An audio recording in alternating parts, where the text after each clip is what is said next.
All right, let's have a look here. So what we got is we have this data, all right? That's what you start off with. And you want to plot the data up. So you've got load in kilonewtons and deformation. So the thing to do here is to first get the information that you need to plot up. So what you would start with here would be not the load, but the stress, okay? So the stress is, if you have a variable for that, which we do, it's sigma. So what sigma is P over A, okay? It's the load over the area. So what you want to do here is get the load in newtons is what I would do. And then the area in square meters is usually how I do it. You don't, somehow you want to get the thing into the proper units. But just be aware that, you're given typical type units there, which are kilonewtons and centimeters. Sometimes you might get meganewtons and millimeters. But I get everything into just the straight units, newtons and meters. Okay.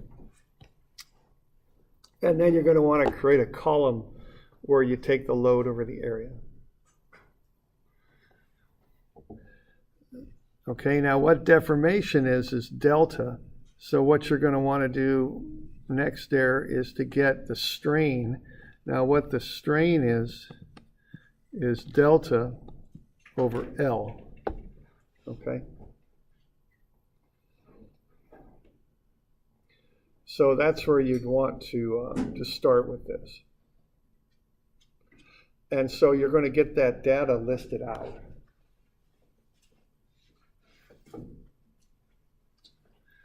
Then once you've got it, you'll make a graph out of it. Okay. And what you want to do is you want to get the stress on the y-axis and the strain on the x-axis. That's the idea here, to do it that way. All right.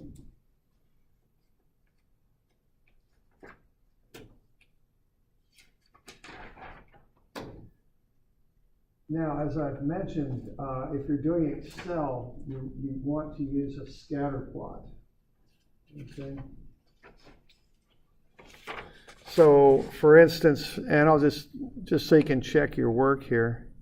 If you're doing 30 kilonewtons, what you ought to get for,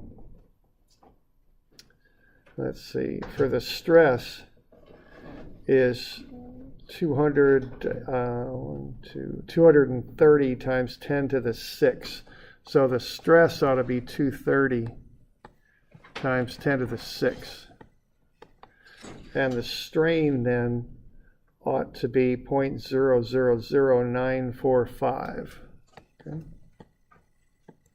So there's just some check answers to make sure you're getting this thing set up right.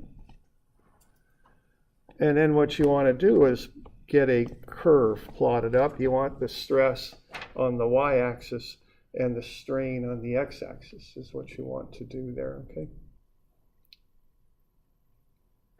So that's basically how you want to handle that.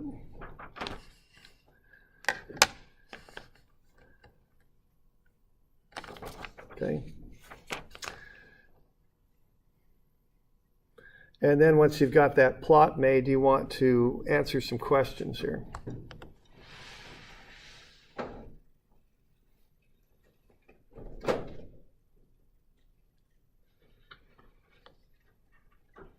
All right, now that's what the plot looked like about 30 years ago. That's where Excel was about 30 years ago. My guess is you'll make something a little bit prettier. If you are a mechanical engineer, you might want to go more with MATLAB or Scilab because that's the program they use in mechanical engineering, whereas in civil we use more Excel. Okay. So you want to get that that plot made, and then what you want to do then is you want to write down the answers. Don't just turn in a plot. If you're a consultant and your client wants to know something, you just don't give them the data. You write it down for them. You figure it out. That's why they're paying you. So I expect you to tell me what is E, what's the proportional limit, what's the yield stress, and what's the ultimate stress. Okay. And when you do the yield, you're going to come in, do that 0.002 offset method. You can draw that in by hand and just find that point, that intersection point by hand if you want. You don't need to actually use Excel to do that, okay? All right. I mean, that's basically what I'm looking for on that. Are there questions on that?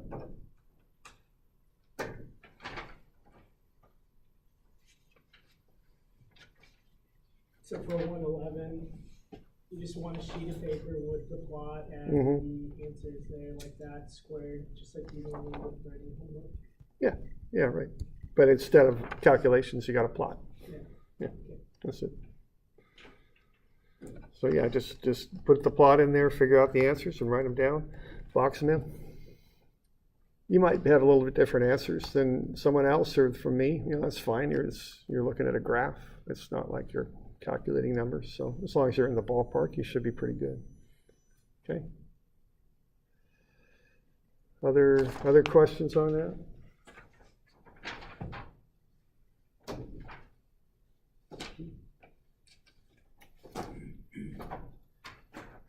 I did give you a check answer right on page 2, I think. So it's called a sample answer. So you could check and see there if you're getting the right, the right stuff.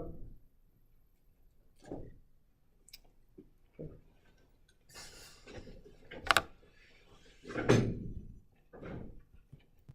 All right, good with that?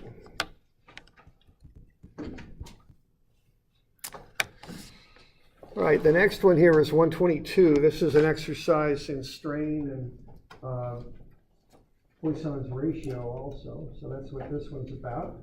So what you want to do with this is you have the starting dimensions of the bar there, then you're going to push on it and you want to get the final dimensions is what you want to do. So that's what this one's about. Okay, so what you would want to do here, I want you to tell me how far apart A and B will be before and after that load's applied. So there's A to B, like so. Now, if you remember from statics, you can use three-dimensional Theorem of Pythagoras here. So the length is 7. The height is 3.15, and then the depth is 4.2. So you can just go ahead and do that and work through this and get the original length. All right, so 7.5. So that's the original distance from A to B. I'm just squaring the three sides, adding them up, and taking a square root. Now, the rest of this thing is to figure out what's the final shape after this load is applied. What's the final shape? So what's going to happen when you push on this thing is it's going to shorten up, but it's also going to bulge out.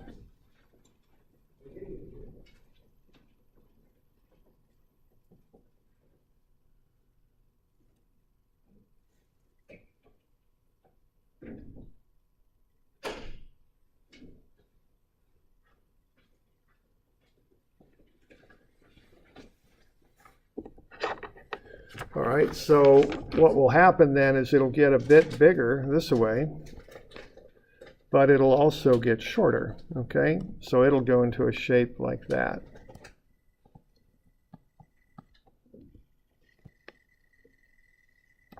Okay? So you want to figure out the new dimensions is what you'd want to do. All right, now to accomplish this then, you just want to go through, a series of steps. What you'd want to do then would be to find the area, the cross-sectional area, and that's 13.23 inches squared. And then you want to find the load over the area, and that'll get you the stress.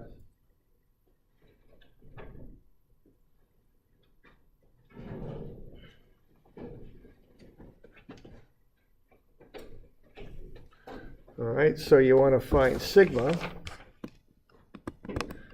Okay, now remember sigma is P over A, and what that is the, the P for the load and A for the area. Now remember, that'll be a negative number. So that's negative 6,803 pounds per square inch. Okay.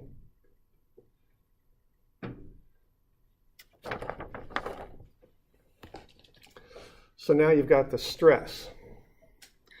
Okay, now you've got the material properties here. And kind of a big deal here in strength of materials is if you have material properties, that allows you to kind of change from stress to strain and from strain back to stress, see? So in statics, you couldn't do that because you didn't know these numbers and the idea behind them. But the idea behind this stuff in this class, one of the big ideas is once you know the loads on things, you can also find the deformations, okay, because you know about the material and the properties of the material. So that's what you can do with this, okay? So what the basic property here that we're going to be interested in is E, and what that is sigma, the stress, over epsilon, the strain. So if you want to find the axial strain, what you would do is you'd take sigma, the stress, divided by E. Now it is important here to distinguish between epsilon, which is a Greek E, which is like a backwards 3, and E. Okay, they're different. Epsilon is the strain, the deformation per unit length. E is a modulus of elasticity for the material. So you do want to distinguish between those two things. All right, so now you can get the axial strain.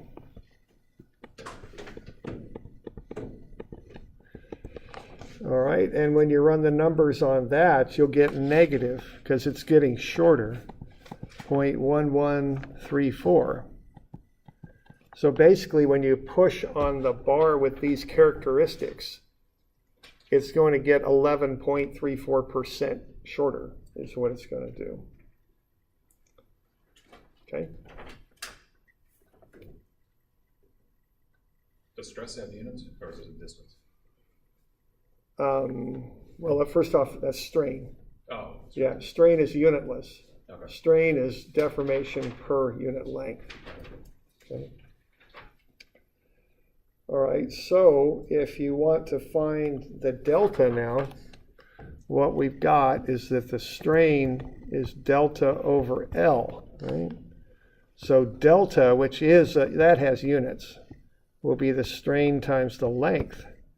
So that'll be negative 0.1134, which is the proportion of deformation times that original 7-inch length. Okay. And that will get you the delta, and that's negative 0.794 inches. Yeah, I guess that's right. Okay. So this thing started off 7 inches long, but it's going to get shorter now. So you can come up with the new length, 7 minus 0.794. All right, and that's 6.206.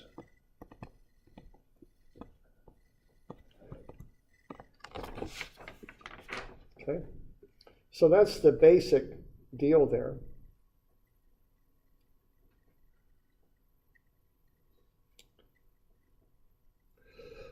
With the length. Okay.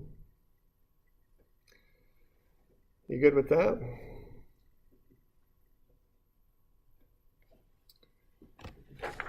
So what we're doing there is we're taking the area and the load and we're getting the stress, we're using the modulus elasticity and getting the strain. It's negative because the thing's in compression, it's getting shorter. And then we'll find the delta, how much it changes length, and then take 7 minus delta, and that gets you the new length.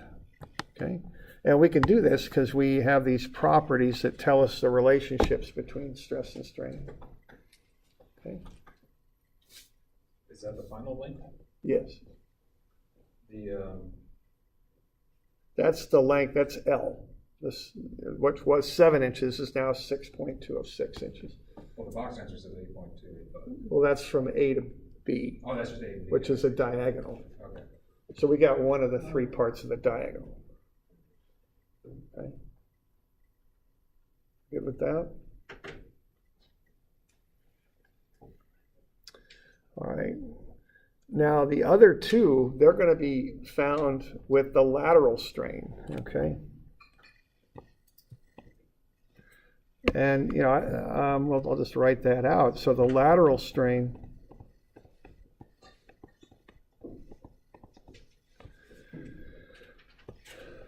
over the axial strain, and I'll write that out as epsilon. If you take the negative of that, what you get is Poisson's ratio, okay?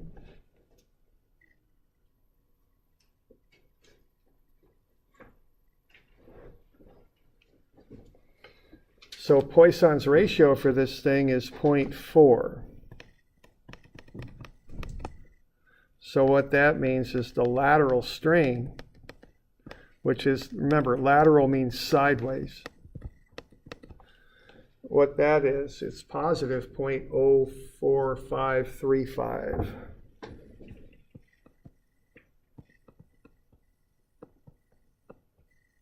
Like so, okay?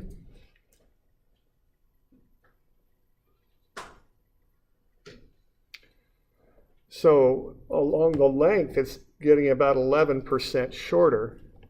But when it does that, it bulges out at the sides, about 4.5%. Okay? So not only does the bar get shorter, it also bulges out. And this lateral strain tells us proportionally how much it bulges out. Okay?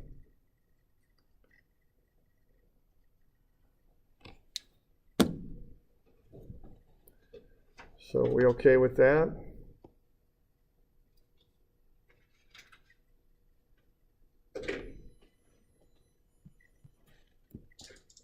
Okay.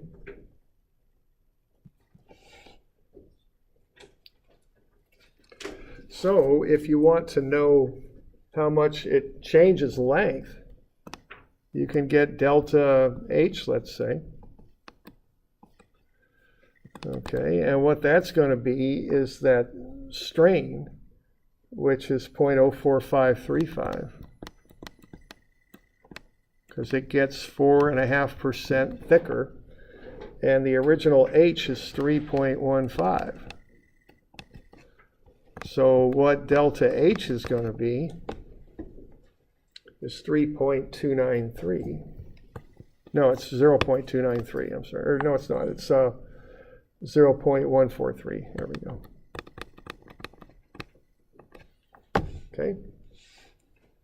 So when that thing gets thicker, when it bulges out, that H dimension will change. It's not going to be 3.15 anymore. It's going to get thicker.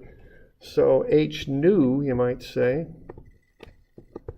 is 3.15 plus 0.143. So that comes out to be 3.293.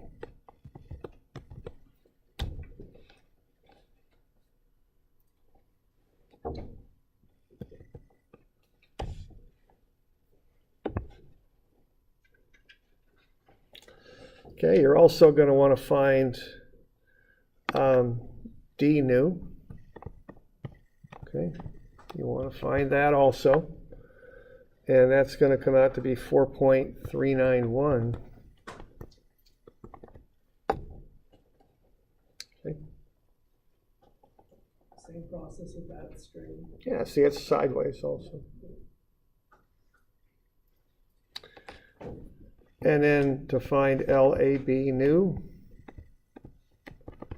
you just take the square root of sum of the squares, work that through, and you'll come up with 8.285.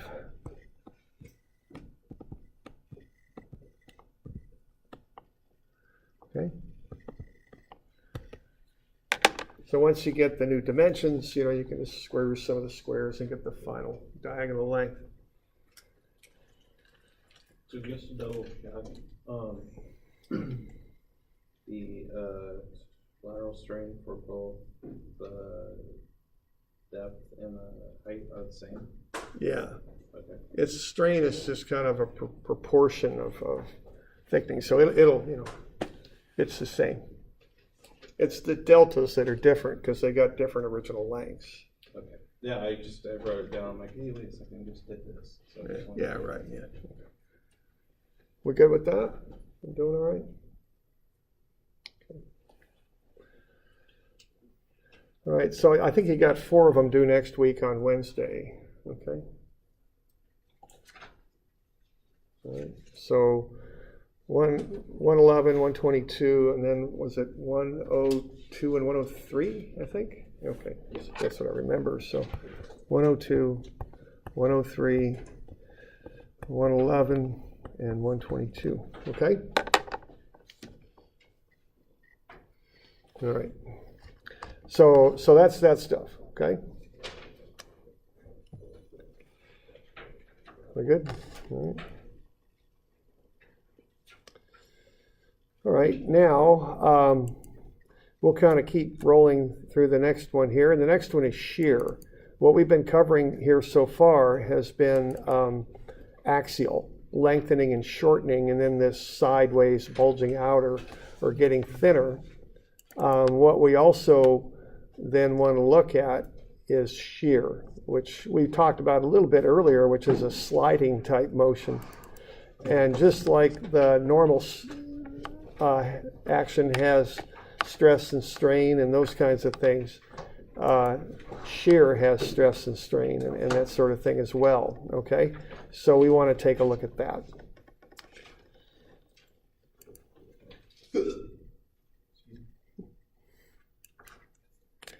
All right, now what we got here is something called a lap joint, okay? And this is just a picture that I've got.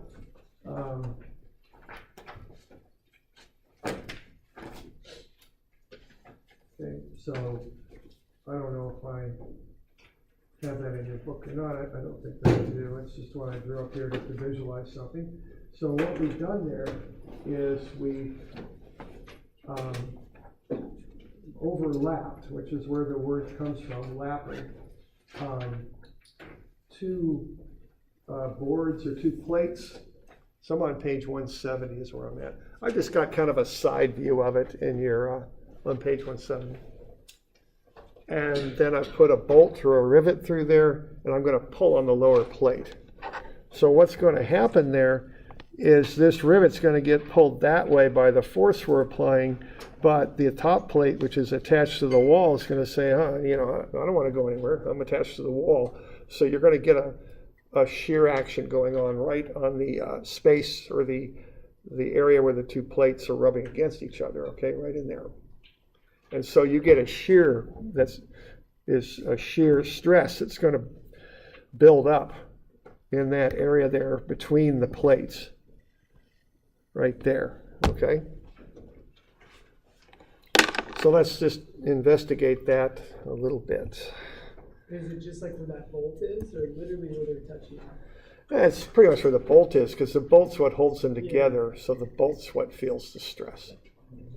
Now, if that were glued or something, it'd be the whole surface. It kind of depends on the connection. The stress builds up in the connection. Okay. All right. Okay, there's a pair of shears. Okay, they're called shears for a reason. Okay. What we've got here is we've got a serrated edge there that actually grips a branch. That's what these are built to do. And then that top, or actually bottom blade, whichever way you're looking at it, here it's the top blade, that'll cut down through in a shearing action, okay? So those are shears. Okay, so let's have a look at this lap joint here. let's say we're going to pull on that joint there with 1,500 newtons. So that force there that I've just labeled force is 1,500 newtons. And let's say that I've got the diameter of the rivet. I'm going to use a rivet here. You know, a rivet is kind of like a bolt, but it's not threaded. It's just a smooth shaft that you push down through two surfaces, and then you've got a plate on the back side that flattens out the head. So you've got it looks like a nail without a point on it, and then it's pushed through a hole, and then it flattens out. The sharp part of the rivet will flatten out on the other side, and it'll get you a connection there. Used to be used a lot on steel bridges and such. In World War II, there was a poster of Rosie the Riveter. Somebody, she was working on airplanes, I think, riveting the airplanes. Yeah. Okay. There's like, do you see them on a lot of the iron bridges? Yeah. Yeah, they got rounded heads on them on both sides. They're not threaded or anything. They're just pushed through.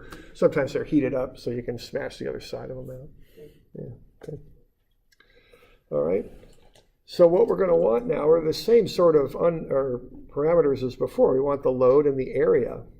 There's just a little bit of a difference here in that the area is still a cross-sectional area, but the area now is parallel to the load. When you're doing axial forces, they're also called normal forces because the load is normal to the area.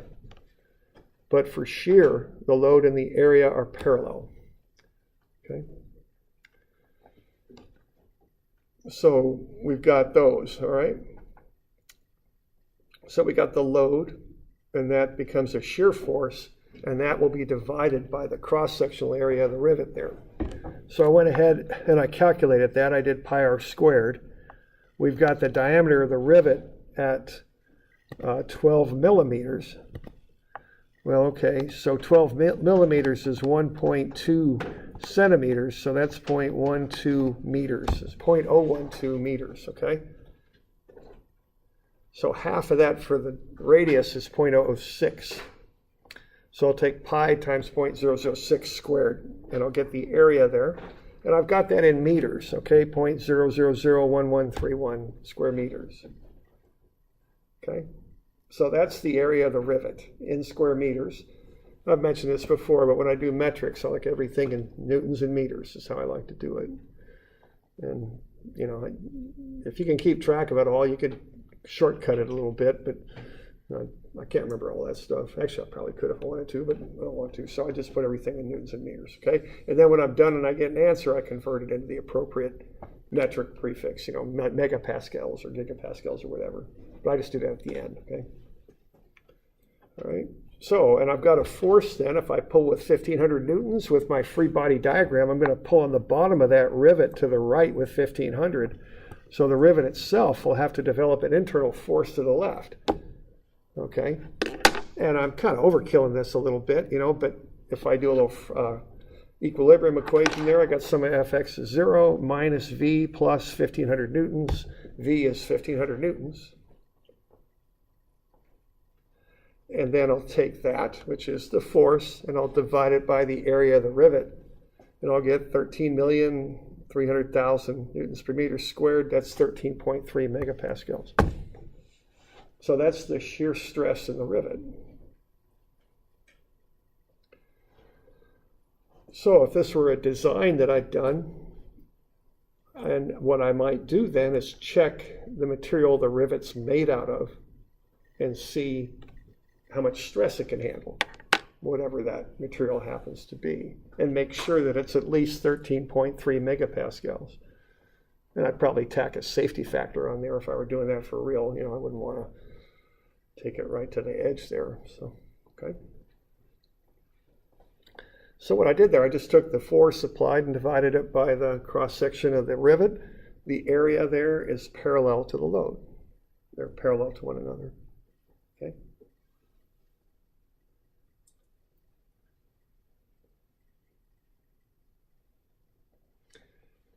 Y'all okay with that?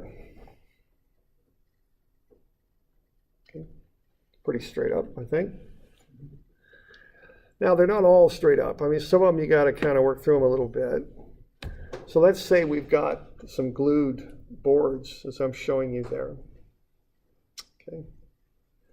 And let's say I know the strength of the glue is 1.4 megapascals. That's what the glue can handle in shear. It's been tested in a lab. So, we're confident that that's the strength of the glue. Let's figure out how much of a load we can pull on this thing with. Okay, the load is designated as P, and I've got the boards attached there and there, okay? There's a gap in there for that middle board. So I'm pulling on the middle one. And I've got 2 on the top and bottom there attached to the wall. I want to figure out how hard can I pull before I make that glue fail. Okay. All right, now I'm going to do this a little bit more formally this time to analyze it. Before it was pretty straight up. I was pulling with 1,500 newtons. It was a real simple joint. The force in the rivet was 1,500 newtons. But this time I want to be a little bit more systematic about it, okay? And I want you to kind of remember this because this is kind of how we do things in strengths. When you get into more complicated joints, you want to do things this way. So the first thing that I would do is I would realize, due to statics, if I'm pulling onto the right with a load P, I've got 2 loads to the left, P over 2 and P over 2.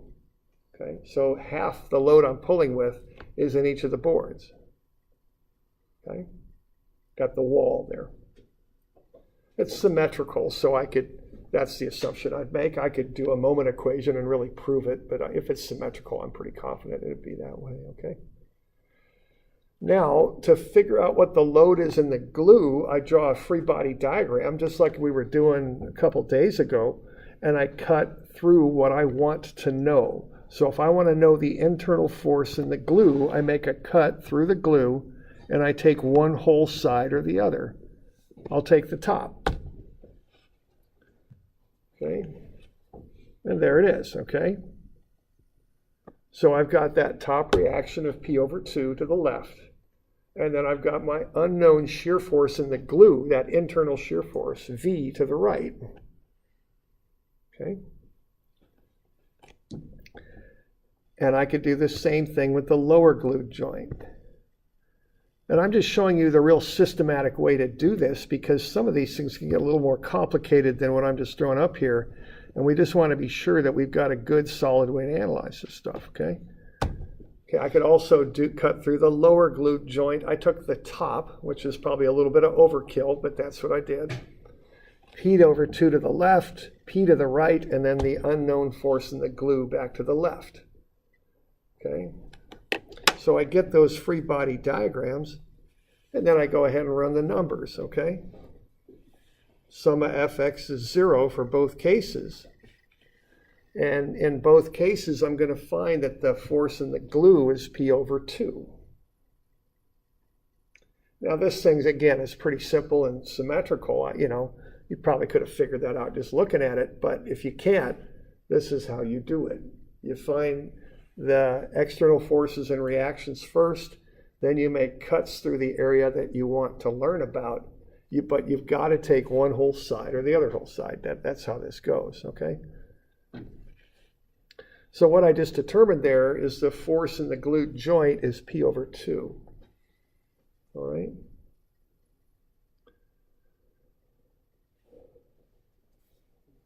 Good with that?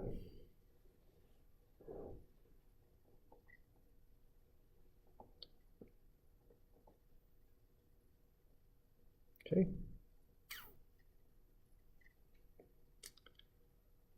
So what I would do next would be to divide the area out, okay?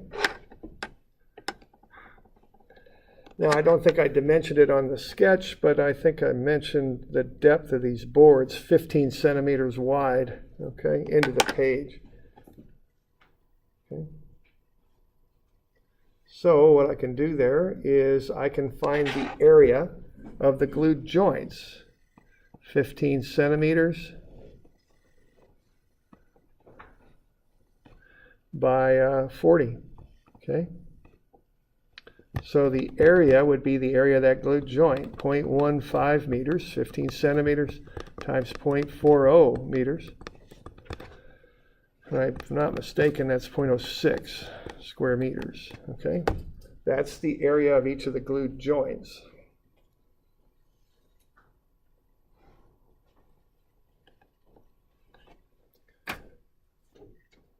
Okay.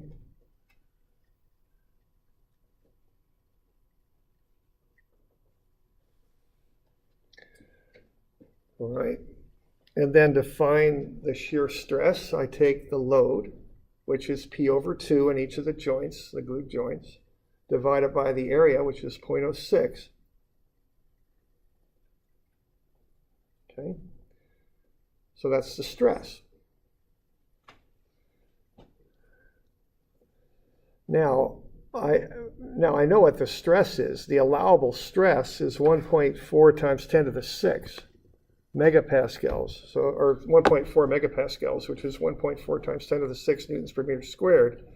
So if I multiply that by 2a, 2 times the area, 0.06 times 2 there, I'll get the allowable load, 168,000 newtons.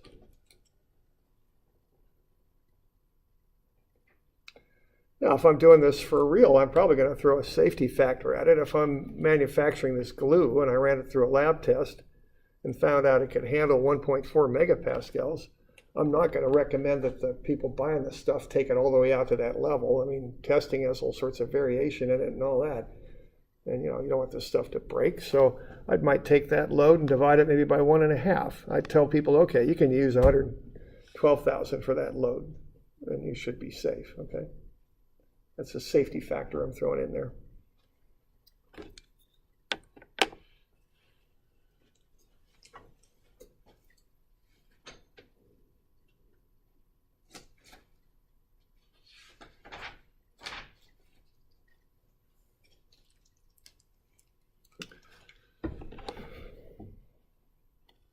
Okay.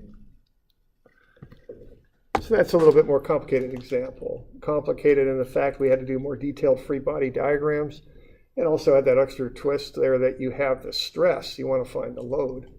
So you just take that basic stress equation, tau, which is the variable for shear stress. It's a Greek letter tau. And that equals V, which is the shear load. For some reason they don't call it P, they call it V, and I don't know why, but they do. And then over the area. So a couple new variables there too. Tau is the shear stress, V is the shear force. Okay? And we just kind of back our way into the load. 168,000. If you want to be a little careful there, I'd throw a safety factor in there. In an actual working situation, I'd do that. Okay.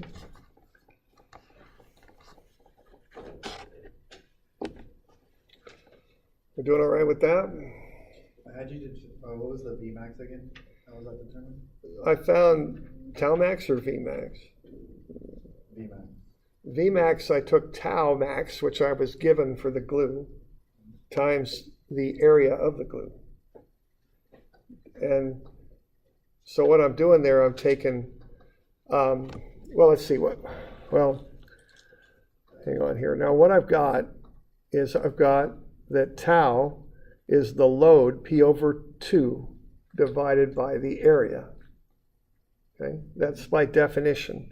The shear stress is the load, which is P over 2 divided by the area. The Vmax, when it's P over 2. Oh, Was it just determined because that was the highest? Or P yeah, right. I was looking at the V's that I solved for, and Vmax is P over 2. I mean, I've solved for both shears, and they both came out to be P over 2. So the maximum one is, P over 2. Oh, so if you have two different ones, you just go with the highest. Yeah, you would. Yeah, you'd always design for the worst one, not the biggest. Okay, thanks. So, all right. And then I just backed into what the load had to be to cause that shear stress, basically. Okay.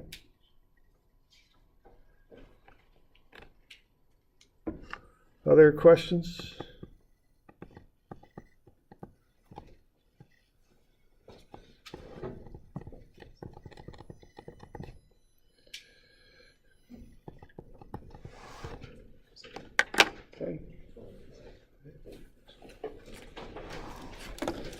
All right, so how about doing a couple of those for next Friday, 131 and 2? Okay. And then, 131 and 132? yeah, right, 131, 132. And remember that there's no school on Monday. I'm not sure about OSU. I don't know if they take that day off or not. We take a day off. They do? Okay. So, and we do. So. Yeah, they're due next week on Friday. And everything else is due next Wednesday. Yeah, there's 4 of them due next Wednesday, and then these 2 are due next Friday. 31, 32, I'm sorry? about 30, 31 and 32 are due Friday.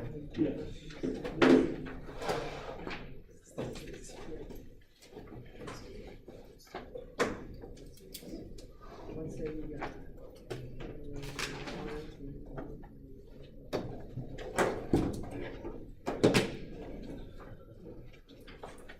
We'll be given the variables and the formulas, but not the names, is that right, on a test? You'll get the blue formula sheet. Yeah. Okay. So yeah, and it has the formulas, just not the names for things. Okay. Page 120 has an explanation for Yep. that.